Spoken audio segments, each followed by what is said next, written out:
All right, 99.9 Punk World Radio FM. After some mere technical difficulties, looks like we are back with no glitches and no feedback, no nothing. Looks like we're running smoothly. Thank God.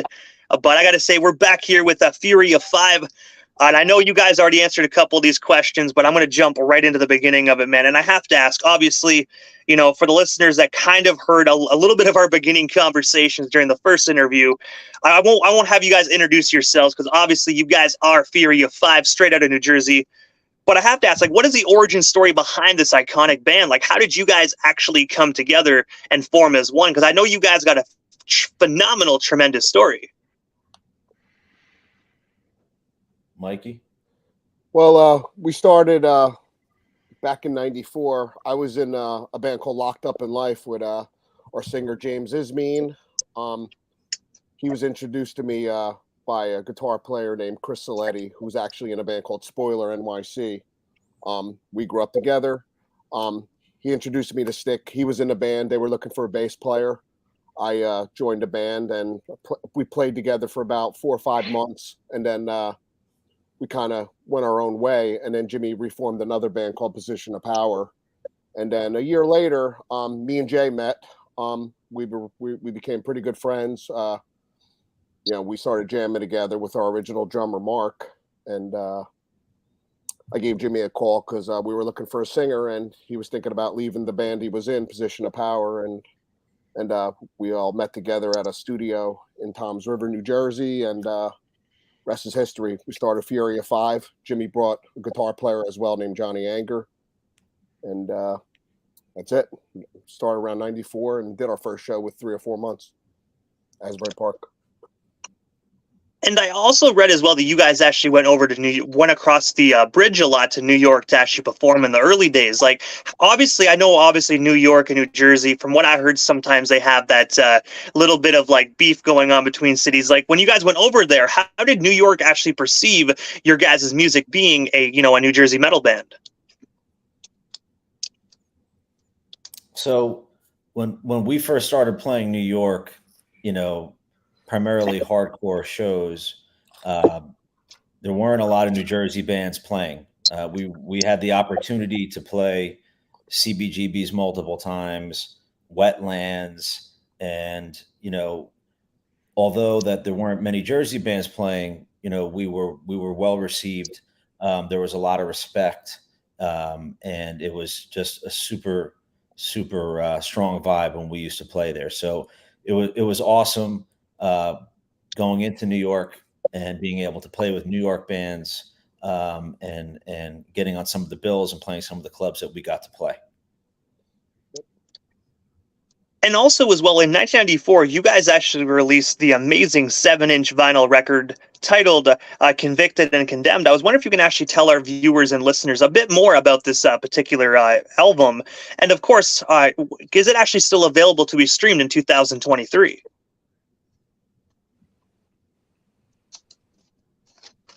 Mikey? I'm not even sure, to be honest, about that. The Convicted Condemned stuff was our old demo stuff, so I know it's out there, but I think we're looking into trying to re-release all our old stuff. I know Jake can probably answer that a little better than me. Yeah, so Convicted and Condemned, we had a couple demo tapes out originally that we just recorded live at a local studio. I think we had 2 demos. And then we were approached by a small local label. I think Convicted and Condemned, I think, was out of Connecticut, was the label. And we went in, and that was the first time that we actually tracked some songs. It was very early on. And we released that. That was our first 7-inch. It definitely helped to, put us on the map with having some vinyl out there. While we were continuing to play shows all up and down the East Coast and trying to, spread our sound. And then as we continued to move forward with our catalog and recording, additional material, that was always just a staple because that was the first one. It's not being pressed right now on vinyl anymore from what we're aware of. So, obviously there are copies out there that collectors have that might resell. But we have recently uploaded those songs from that 7-inch to the digital platforms. They are not out for streaming yet, but they will be very soon.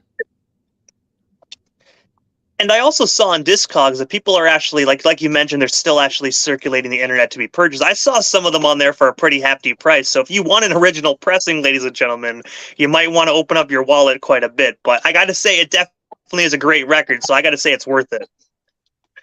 Thank you, man. Thanks, man.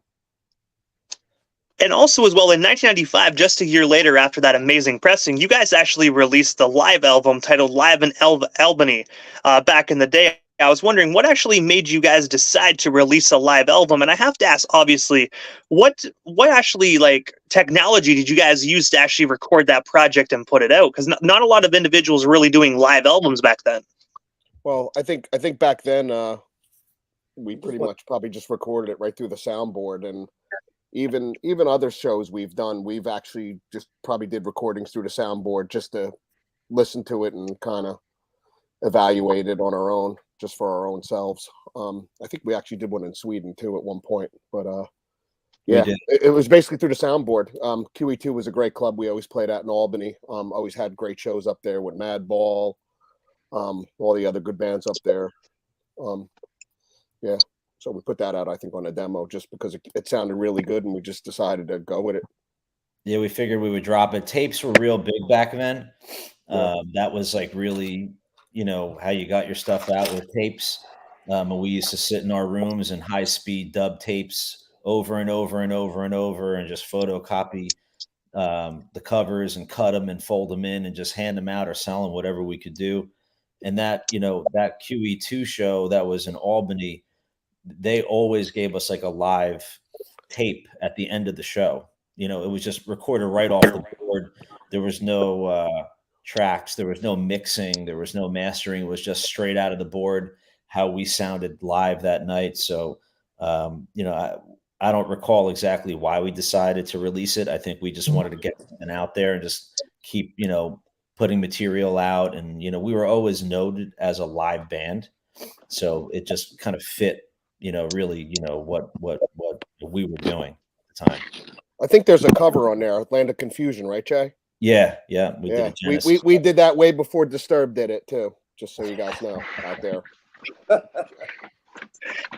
And I gotta say as well, guys, because obviously it's really cool that Albany club actually used to always give you guys your live recordings. Because I'm not sure if a lot of venues really do that, but it's really cool that Albany actually did that. That way, you guys can really evaluate and actually listen to your guys' performance afterwards.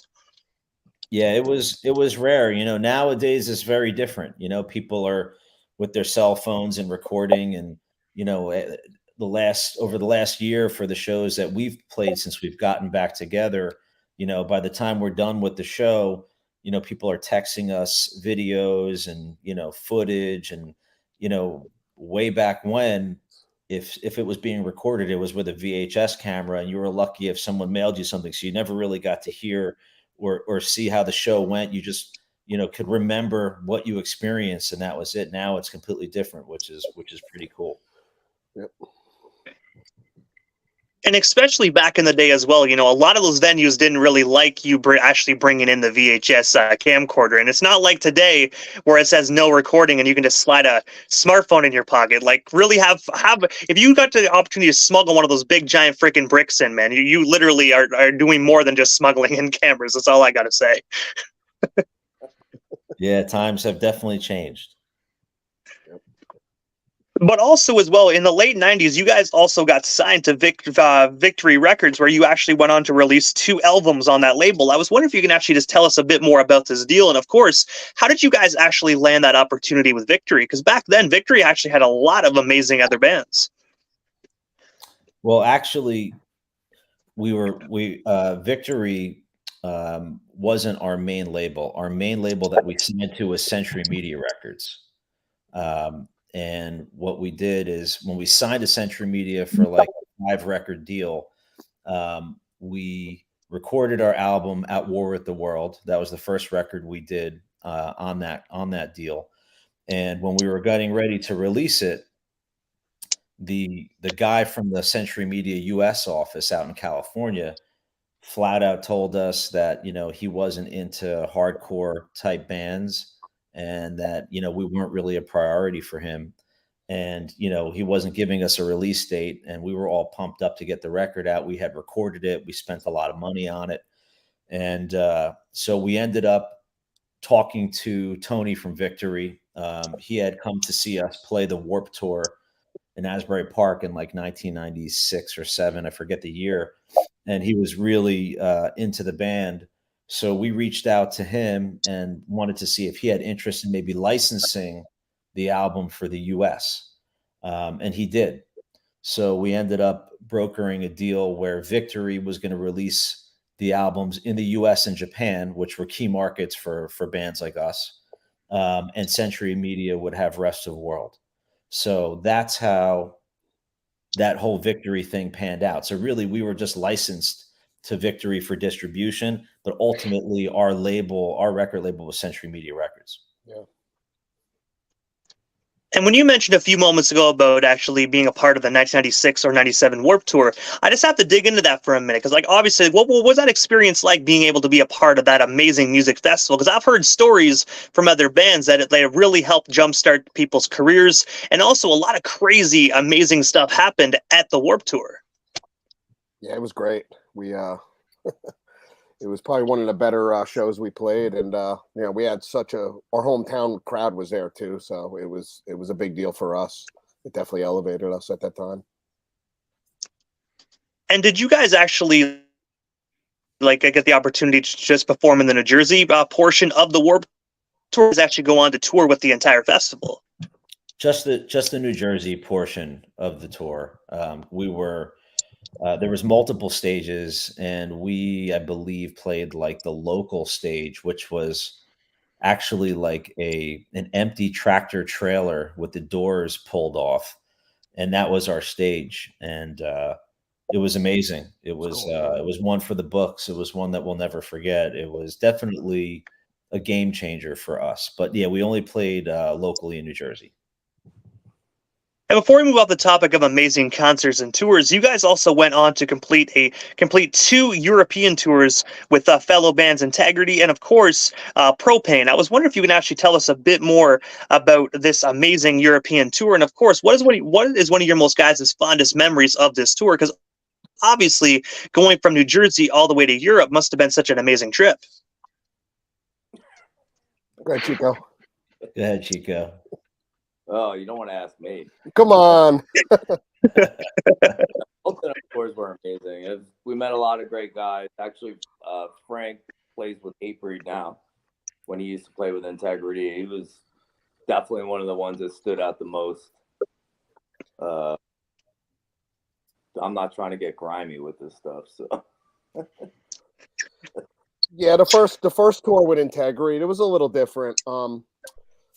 I don't think a lot of people knew us over there, so especially certain countries like Germany, they didn't really know how to react to us at first. It was a bit of warming up. Yeah, Belgium was really good. Certain places were pretty rowdy, and certain places were just very laid back and reserved. Second time around with Propane was so much better. It felt like it was a little more of a metal crowd too. So I think we went back to Germany. People liked us there, and it was great. So, but all in all, it was good. Yeah, I think the first tour with Integrity, it was right when our first record came out, which we didn't mention before, but that record was called No Reason to Smile. Yeah. It was a full-length CD that we put out on Gain Ground Records, which was a small German label. So we went out and we toured that record with Integrity and a couple other bands from Europe. We all shared a bus together. I think there was 4 bands on the bus or 3 bands on one bus? 3 bands. Yeah. 3 bands on one bus for like 90 days. God damn. I don't know how you guys did that, honestly. Obviously it's business, you guys are touring, you guys are having fun, but Jesus, like 3 bands on one bus, that must have been a very, very tight squeeze. You know what? It was a nice bus when we started, and it ended up being pretty filthy by the time we were done, but it was an experience I can speak personally. I learned a whole lot on that tour, and as being a band from New Jersey and being able to go over there at as young as we were, and being able to play in almost 30 different countries and play the music that we love to play. And some shows were absolutely amazing. Some shows were harder to work the crowd because, as these guys said, maybe they didn't understand us necessarily, and we were just starting to come up and get our name out. And we're very intense, so it takes people a minute when they don't know us, how to perceive us and how to digest us. And when we went back round two for At War with the World, and also with Propane, which had a little bit more of a crossover crowd, so the crowd wasn't as strictly hardcore as was the Integrity Tour. Was a little more strictly hardcore. Propane was a little more crossover, so you had hardcore and you had metal and thrash. That crowd, and being our second time around, definitely, I could say for me, I thought was a more positive experience. Yeah. And we were well received on that tour. So, but crazy ass stories, crazy ass experiences.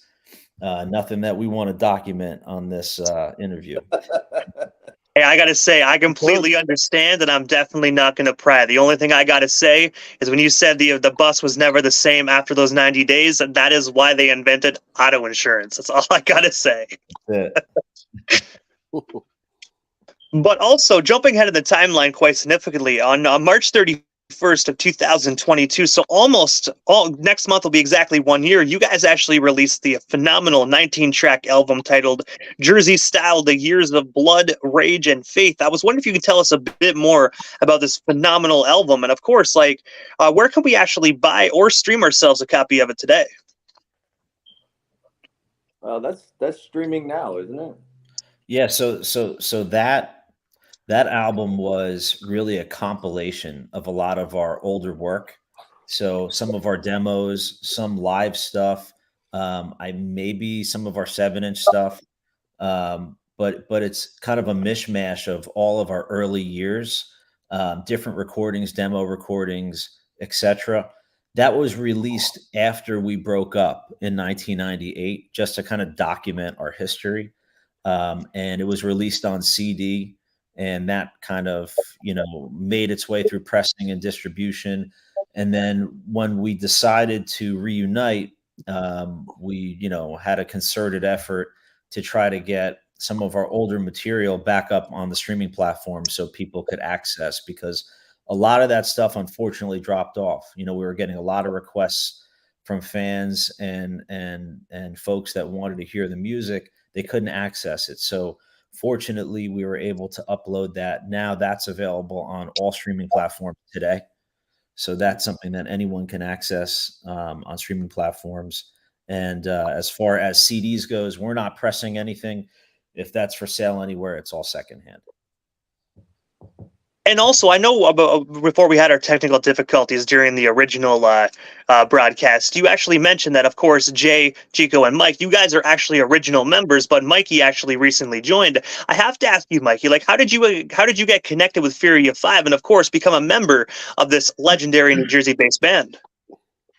So a friend of mine from a band called Departed, his name's Joe Stanley. He had reached out to me and had said, hypothetically, if Fury 5 was to get back together, would you want to play drums? And I said, hypothetically, yes. I have no problem wanting to play with a legendary band from here. Right before that, I was doing the Shattered Realm with Joe Hardcore and the guys that he had gotten. And for me, that was like a pretty big deal. And it's interesting now looking back at it because, the drummer of Fury of Five, Chris Rage, who played with them for most of the time that they were around, also played for Shattered Realm for a long time. So I'm kind of filling those shoes twice, which is just a weird thing to me. But he had reached out to me. He gave me Jimmy Stickman's number and Facebook. So I hit him up and told him, I'm down to do it. He said, send me a couple of videos of you playing along to a song or two. So I made a couple of videos. I have an Instagram for like my drumming and stuff, so I put them up on there, and he was happy with it. So he said, let me talk to the other guys and see if we can get together. So we got together like the first week of January of 2022. We ran through a couple of songs, and everybody seemed to be really pleased with the way I was playing. So we just continued jamming and booked our first show in June, and then here I am. So, they all said that they were super happy with the way I perform and the way I'm playing, and they didn't want to just look at me as like a hired gun or something like that. So, they said, listen, if you want to be like a legitimate fifth member, we'll give you a cool nickname and everything. So now I'm Mikey Mayhem. So, yeah. You made it there, Mikey. That's all I got to say, man. Yeah, for sure. I mean, But also, they're great. Oh, no, my apologies, Mikey. Go ahead. My apologies. No, I was just saying they're a great group of dudes to be playing with, and I'm very grateful to be sharing the stage with them. So, they all run on a similar schedule, and they all know that, we all have lives and serious things to do. So they're not trying to, take away from things that I've built up and stuff. And it's just really great playing with these guys. So. And also, when you mentioned about Shattered Realms moments ago, do you actually still currently play for them as well as Fury of 5, or is your main priority right now just Fury of 5? Nope, just Fury. I only did like 4 shows with them. I kind of just I wasn't comfortable with just how certain things were going with it, and we had talked about certain things, and I just didn't want to continue if things weren't going to work out. So I decided just to back away. I'm still cool with all those guys. Tony, he plays in a band called Raw Life, and we still talk all the time. Joe, obviously, he got us on This Is Hardcore, last year. And, they're all great dudes. I just didn't want to keep doing it, And then the pandemic hit anyway, so everything stopped. I played the last show with them right before all the pandemic stuff. And then once things started coming around again, I just told them I didn't want to continue. So that's kind of how that went. And also, I have to ask, what is next for Fury of 5? Because obviously, 2023 is still relatively young. I do know you guys actually have a brand new single that actually just came out recently. But I have to ask, is there anything we missed during this evening's interview? Anything else you still want to talk about or promote? We still got you here live on 99.9 FM. Well, April 21st, we have a show in Asbury Park on April 21st, which is a Friday night. That's going to be our record release show, so that should be good. Yeah, just to jump in, so we're dropping a full EP that we now to date have released 2 new singles, 2 brand new songs. One's called War, that was released on December 30th of 2022, along with a video. And then we just recently released another track called Feel the Rain. And we also released a video for that as well. The EP is going to be 5 songs. Those are 2 of the 5 songs. That's coming out in a week and a half. So a week from Friday on Upstate Records. So shout out to Upstate Records for working with us and working so hard to get our material out there. And after this comes out, as Mikey mentioned, we're going to do this record release show, Asbury Park. We got a sick lineup with Sworn Enemy, Strength for a Reason, Carried by 6, and Bayway from New Jersey. So we're looking forward to the CD dropping, the EP dropping, and starting to play some shows. And also, before we part ways here, guys, I have to ask, obviously I know how to find you guys on social media, but for the viewers that are maybe just tuning in now that are fans of you guys, but don't have social media or know how to find you, can you drop your social media handles? That way our listeners can follow you and stay updated on everything Fury of 5. Yeah, we're at Fury of 5 on Instagram, at Fury of 5 on Twitter, and I believe at Fury of 5 even on TikTok. Facebook too. So. Yep. Yeah, and Facebook, Fury 5. So everything's pretty straightforward. Just search our name. one word. For all the other, besides Facebook, everything's just one word, Fury of Five. Yeah, we have a website on Upstate Records. There's a Fury of Five page. It gives you everything that we have going on. There's some merchandise on there that you can also select if you're interested in getting some merch.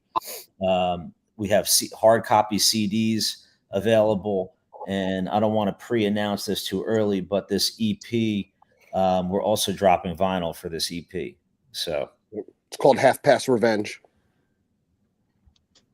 And also, Mikey, I know you mentioned a few moments ago in the interview that you actually have your own Instagram where you actually have like drumming tutorials and whatnot. I was wondering if you can actually drop that Instagram handle as well, because obviously you're a very talented drummer, and maybe if we have inspiring drummers actually watching, maybe they can actually follow along with your Instagram and actually learn a few tips and tricks from Fury of Five's one and only. I appreciate that. It's at the Hardcore Drummer, just the Hardcore Drummer. And yeah, just so check it out. Check out some of my drum videos. That's it. And I also have a YouTube too if you want to check that out. And I got to say, first and foremost, guys, despite our technical difficulties in the first original try of this, thank you so much for just your patience and actually willing to actually continue after that complete, utter technological breakdown. I appreciate you guys for your time and just doing this interview and just speaking everything you've done. It's so amazing within the music industry, man. Hopefully down the line we can make this happen again sometime soon. But for now, guys, thank you so much for your time and patience, and of course, just coming on 99.9 FM this evening. Thanks for having us, man. Thank you. A lot of respect for you having us on. We appreciate it. Much love, Canada. Hey, thank you. I appreciate you guys as well. Definitely have yourselves a wonderful night. You too, man. Take care. Thanks, man. Take care.